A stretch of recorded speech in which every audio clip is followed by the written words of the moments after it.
there were two major revolutions that took place in societies at almost the exact same time in the history of the world. The French Revolution took place in 1789, and just a few years before that, the American Revolution of 1776. Both of these revolutions had the same goals and themes. We could call them freedom and liberty. But there was a major difference.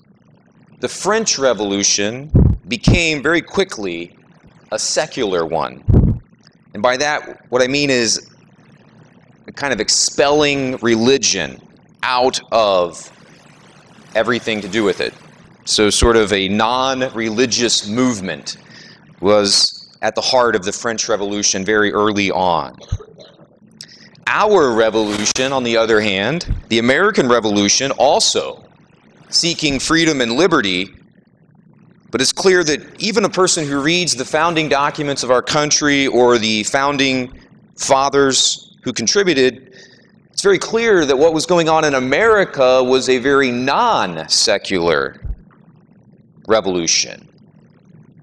The American Revolution was founded on a sort of mere Christianity, an experiment, whether or not a country could be founded on Christian principles without having to fly a specific denominational flag. Could this country be one founded on the ideas of the Judeo-Christian tradition without saying that America is Calvinist or Catholic or Lutheran? We see things in our documents and in the writings of our founders. All are created equal, endowed by their Creator with certain inalienable rights, and on and on. We could cite many other places. Here's the point of mentioning these two revolutions, because we hear something in the first reading that's very important, a sort of prophecy about the church. We hear this: "My house," God says, "my house shall be called a house of prayer for all peoples." All peoples. This is a prophecy of the church that Christ would found on Peter right before he returned to the Father. And our church, the Catholic Church, is a house of prayer for all peoples. Christ promises and is in fact embodies himself freedom and liberty. And I think this promised freedom and liberty is exactly what appeals to the woman in the gospel today. She senses already, even prior to the church's foundation and creation, she senses that Christ brings into the lives of all people a freedom that is to be found nowhere else but in him. We've seen then a lot of news this week about racism in our country, and the church stands up in the strongest possible terms and says and will say until the end of time, racism is always wrong and evil.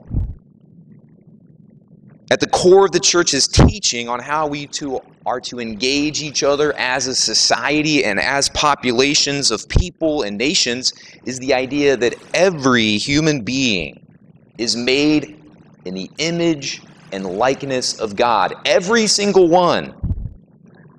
So there is an inherent human dignity to every person. Some people will stand up, though, here and say against the church, people in your church, in your Catholic Church, under the banner of Christ, have not always honored the dignity of every human person, and they are exactly right.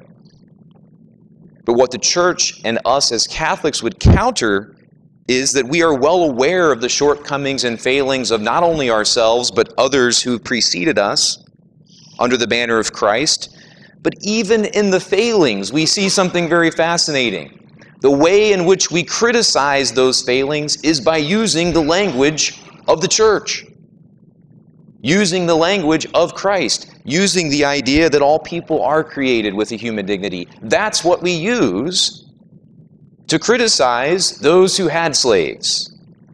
That's what we use. We use the language of Christ, the language of the Judeo-Christian tradition, to criticize the people who, under the Inquisition, committed great acts of violence against other people, who failed to honor the human dignity. It's precisely through that language that's given to us by God that we use to both criticize ourselves and those who've come before us.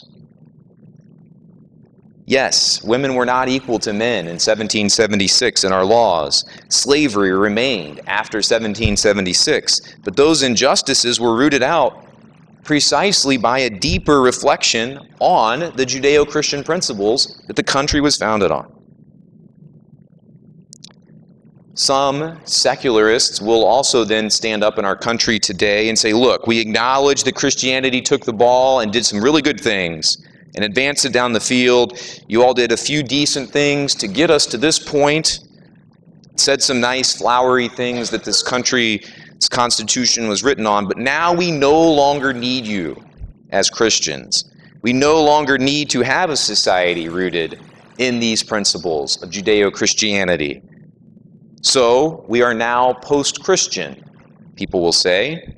We've moved on. We secularists who don't need religion, we will take things from here and make it better. That's why the French Revolution is so important to us. I know we hate history sometimes. We didn't ever really enjoy it. I never really enjoyed it in school. I didn't really care if it didn't happen 10 days ago. I didn't want to know about it unless it was in sports. But if I could encourage you to go back and look at some section of history, I think the thing that will speak to you the most and will be a real eye-opening experience and look at history is the French Revolution. What we see when we look at the French Revolution that we did not see in the United States is that not long into the Revolution, a really disturbing insanity and madness set in. Why? Because they tried to get rid of Christ. They tried to drive out the Christian principles that are necessary if you're going to treat people with human dignity and acknowledge it. They immediately, or not immediately, but very quickly into the French Revolution, this insanity began to set in, and the guillotine, they started killing each other. There was a great mistrust, and people were being murdered by the thousands. Sort of frenzy and madness set in very quickly. And so these two revolutions, the one in our country and the secular one in France, could really, at the end of the day, not have been more different. I think in the same way, people of all political persuasions today, if you lack Christ, you're left to rely on violence to win and to drive out the opposition. And even you can begin, if you don't have Christ anymore, you can begin to speak about the other side as somehow less than human. And we hear that language. But the moment someone is less than human, it becomes okay to do to them whatever you want, even violence. But only Christ and His church have the ability to unite all people. Those of our parish who were blessed to be on World Youth Day last summer in Krakow, and those of you who saw the pictures or watched the videos while we were over there know this to be true, that Christ and His church have the ability to unite all people, because last summer in Krakow, as far as the eye could see, literally millions of people from every race, every tribe, every language, every continent joined in candlelight vigils, in prayer, kneeling together in silence, and receiving the same Christ in the Eucharist. As we hear prophesied in the first reading, God's house will indeed be, and is now in the church, a house for all peoples. Trying to build a house for all peoples on any other foundation will not work. Just ask any secularist that has ever tried.